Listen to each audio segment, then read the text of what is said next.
Depuis aujourd'hui, les Polonais commémorent un anniversaire sinistre. Il y aura 50 ans cette nuit, les troupes du Troisième Reich envahissaient la Pologne et déclenchaient l'un des conflits les plus meurtriers de l'histoire. Et ce soir à Varsovie, une première cérémonie avait lieu en présence du général Jaruzelski. Les commémorations doivent durer 3 jours. 6 millions de Polonais ont péri pendant la Deuxième Grande Guerre. La moitié étaient juifs. Et en tout, cette Deuxième Grande Guerre, elle a fait 50 millions de morts, surtout en Europe. Jusqu'à la dernière minute, les puissances démocratiques, la France, l'Angleterre, refusaient d'y croire, multipliant les tractations diplomatiques, jusqu'à l'aube de ce 1er septembre 1939, où un premier pays d'Europe, la Pologne, allait subir les assauts de l'Allemagne nazie. Normand Lester rappelle ce qui s'est passé.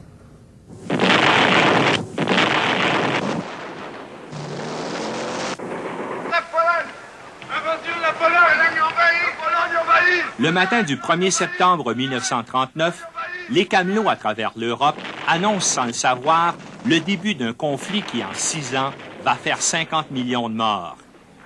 Hitler ne croit pas que la France et l'Angleterre vont lui faire la guerre pour la Pologne, pas plus qu'ils n'ont réagi l'année précédente lorsqu'il a envahi la Tchécoslovaquie. Il se trompe.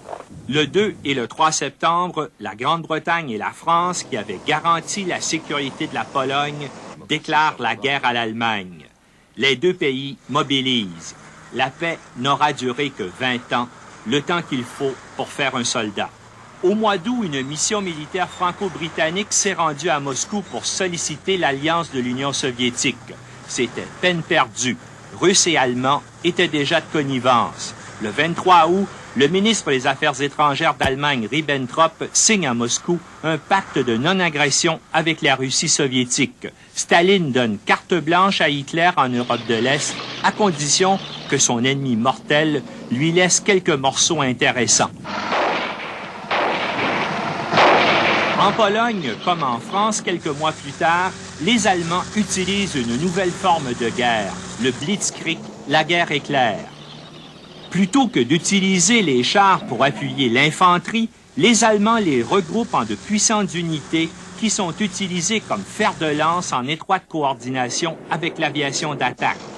À cela, les Polonais n'ont à opposer qu'une armée et une aviation ridiculement désuètes et aussi leur bravoure. On verra même un régiment de cavalerie polonais donner la charge contre une colonne blindée allemande dans un geste d'un courage aussi insensé qu'inutile.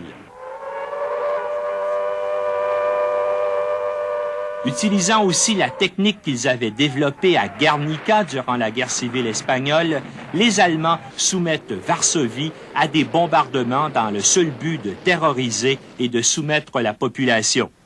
Fin septembre, l'armée polonaise capitule.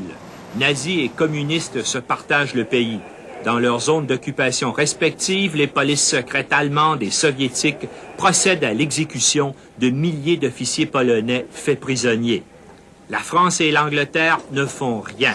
Les pacifistes anglais et français, qui représentent un courant d'opinion important, clament qu'il ne faut pas mourir pour Danzig, la ville polonaise revendiquée par l'Allemagne.